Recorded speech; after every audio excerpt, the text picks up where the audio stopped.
Assalamualaikum warahmatullahi wabarakatuh. Perkenalkan, nama saya Limanda Aprilia Saribanon dengan NIM 1211121407050. Saya di sini akan menjelaskan mengenai materi bimbingan manasik apa saja sih gitu ya. Nah, di sini ada macam-macam ibadah. Jadi macam-macam ibadah ini tuh ada jismiyah, maliyah, dan juga qalbiyah. Itu jismiyah itu adalah badan, maliyah itu harta, lalu ada qalbiyah itu adalah hati.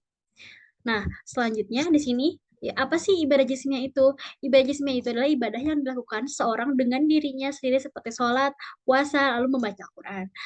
Nah, di sini adalah ibadah maliyah. Ibadah maliyah itu apa sih? Ibadah maliyah itu seperti yang dilakukan seseorang dengan hartanya seperti zakat, sedekah, membayar kifarat. Nah, lalu selanjutnya di sini adalah ibadah qalbiyah. Ibadah yang dilakukan seseorang dengan hati seperti niat, zikir, merenungi kekuasaan Allah, yang ini nah, lalu di sini di manakah dimasukkannya ibadah umroh? Lalu bagaimana dengan pahalanya? Nah, pengertian umroh berkunjung ke Baitullah atau Ka'bah untuk melaksanakan ibadah khusus yaitu tawaf, sa'i, lalu tahallul atau gunting rambut. Nah, semata-mata karena mengharap ridho Allah Subhanahu wa taala. Lalu selanjutnya ini hukum-hukum dalam umroh ya. Hukum-hukum dalam umroh ini ada yaitu rukun umroh, wajib umroh, lalu ada sunat umroh. Nah, di sini apa saja sih rukun-rukun umroh ini? Perkara yang harus dikerjakan dalam umroh apabila ditinggalkan umrohnya tidak sah. Yang pertama itu niat. Niat adalah paling utama. Yang kedua itu adalah tawaf. Yang ketiga itu adalah sa'i. Dan yang keempat itu tahallul. Dan terakhir adalah lima itu kenapa tertib? Karena sesuai dengan aturan yang tidak bisa kita niatnya terakhir, tapi gunting rambutnya di awal. Mungkin tidak seperti itu ya. Nah, lalu selanjutnya di sini. Apa sih wajib-wajib umroh? Dengan wajib umroh ini, perkara yang harus dikerjakan dalam umroh, tapi apabila ditinggalkan, dapat diganti dengan dam dan umrohnya sah. Niat umroh itu dari mikot, lalu yang kedua meninggalkan larangan-larangan ihram. Lalu selanjutnya di sini adalah sunat-sunat umroh. Apa saja sunat-sunat umroh? Yakni surat umroh ini adalah perkara yang jika dikerjakan menambah pahala umroh dan bila ditinggalkan tidak mengganggu keabsahannya. Jadi kalau dikerjakan menambah pahala, kalau tidak dikerjakan juga tidak apa-apa. Mungkin seperti itu ya. Lebih singkatnya. Nah, diantaranya mengunting kuku, lalu merapikan rambut. Lalu mandi atau misalnya membasuh diri gitu kan ya. Nah, lalu di sini Madinah ke Mekah. Nah, di sini tuh mandi ihram, lalu potong kuku dan rambut, lalu pakai parfum di badan, itu tidak boleh ya. Lalu mengenakan pakaian ihram itu harus. Lalu ada sholat surat ihram uh, di Zulhulaifah, lalu niat umroh di atas kendaraan. Nawaitul umrota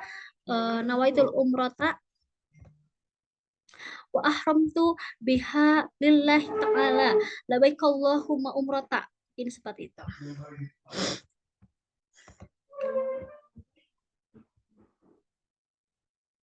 Nah, lalu 5,6 jam perjalanan. Di sini memperbanyak talbiyah selain sholat.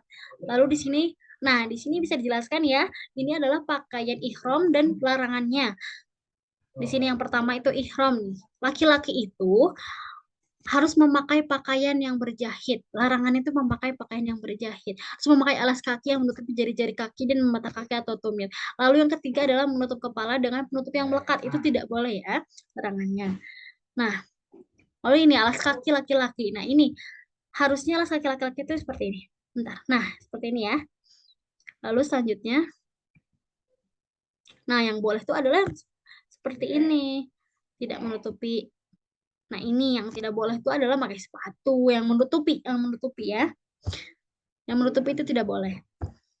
Lalu selanjutnya, wanita bersarung tangan menutupi muka atau wajah. Lalu bagi keduanya dilarang memotong rambut, lalu memotong kuku, ini yang tadi bisa kena dam ya, lalu memakai perhiasan, meminang, menikah atau menikahkan. Tidak boleh. Nah, tidak bolehnya adalah bercumbu atau bercinta, lalu menebang pohon itu tidak boleh di sana, lalu membunuh hewan yang ada di sana itu tidak boleh ya. Lalu tuh, ini juga memakai parfum atau yang wangi-wangian itu tidak boleh. Lalu menggunjing, mencaci, berkata porno atau semacamnya itu tidak boleh. Nah, lalu di sini ada tawaf. Tawaf ini syarat dan kewajibannya itu apa saja? Yakni suci dari hadas dan najis pada badan, pakaian, dan tempat. Lalu ini adalah yang kedua, menutup aurat. Lalu yang ketiga itu adalah niat tawaf. Lalu yang keempat ini memulai dan mengakhiri tawaf pada sudut Hajar Aswad. Lalu yang ke ini menjadikan Ka'bah selalu di sebelah sini. Nah, meyakini telah sempurnanya 7 putaran. Lalu sunat-sunat yakni tawaf ya. Yang pertama itu kain ihram, menjadikan kain ihram di bawah ketiak kanan dan ujungnya itu di pundak sebelah kiri. Sebelah sini ya. Pundak sebelah kiri. Lalu lari-lari kecil atau seperti halnya sa'i. Pada 3 putaran pertama, nah, menghadap Hajar Aswad seraya mengangkat kedua tangan dan membaca Bismillahi Allahu Akbar. Bismillahi Allahu Akbar. Seperti itu. Lalu tidak memutus putaran tawaf. Jadi usahakan kita saling dekat dengan para jemaah yang lain agar kita tidak tertinggal atau misalnya innalillahi wa inna ilaihi raji'un-nya bakal bakal putus gitu ya, bakal hilang dan itu sangat tidak diperbolehkan ya teman-teman. Memperbanyak doa-doa zikir, lalu sholat sunat tawaf. Nah di sini ada bisa dilihat ya doanya itu bisa di yang pertama itu di Hajar Aswad di nomor 1, ini ada nomor 1. Lalu nomor 2 ini di Multazam di sebelah sini. Lalu yang ketiga itu adalah di pintu Ka'bah. Yang keempat itu di Hijr Ismail di sini. Lalu yang kelima itu di Rukun Yaman. Yang keenam itu ini makam Ibrahim ya. Nah, doanya. Nah, di sini ya bisa dilihat. Nah, di sini di nomor 5 kita membaca Allahu Akbar atau Bismillahi Allahu Akbar. Lalu yang pertama ini Allahu Akbar Bismillahi Allahu Akbar. Lalu selanjutnya di sini Subhanallah walhamdulillah wala ilaha illallah wallahu akbar wala haula wala quwata illa billahi Allahu Akbar. Rawahu Ibnu Majah. Jadi selama kita tawaf itu kita membaca Subhanallah walhamdulillah wala ilaha illallah wallahu akbar la haula wala quwata illa billah. Jadi seperti itu. Lalu di sini Robana atina fid dunya hasanah wa fil akhirati hasanah wa qina azabannar ya. Sebentar. Nah, ya sebenarnya ya. Seperti itu kelingannya. Nah, di sini ada sa'i ya. Sa'i ini bisa dilihat ini sofa, ini marwah. Yang sebelah sini sofa, ini marwah ya. Nah, di sini Di sini Ka'bah. Tadi di sini sekarang kita pindah dari tawaf pindah ke sa'i ya. Di sini tuh ada syarat-syarat dan kewajiban sa'i. Yang pertama itu jadi tidak bisa marwah di awal dan safa di akhir. Kita selalu safa lalu marwah. Mulailah di safa dan akhirilah di marwah. Nah, bisa dibayangkan ya teman-teman, kenapa kita perlu harus memberi pelajaran atau bayangan kepada para jemaah sebagaimana jauhnya sa'i, ia pun hanya lari kecil, tapi ini tuh sangat panjang, sekitar 420, kurang lebihnya 420 meter ya. Saya mendapat ini tuh dari Google, ya dapat sumber dari Google. Lalu sunat-sunat sa'inya itu adalah berwudu, lalu suci dari hadas dan najis pada badan, pakaian, dan tempat. Lalu harus tawaf yang sah dan juga sa'i yang sah. Nah, jadi tawaf yang sah itu berkesinambungan pada sa'i yang sah. Jadi jika tawafnya itu harus benar-benar sah dulu ya, harus benar-benar sesuai dan tertib dulu baru sa'i. Mungkin seperti itu. Nah, lalu mendaki Bukit Safa dan Bukit Marwah pada setiap putaran sa'i. Nah, ini adalah puncak bukitnya ya teman-teman. Ini sangat tinggi sekali, Insya Allah.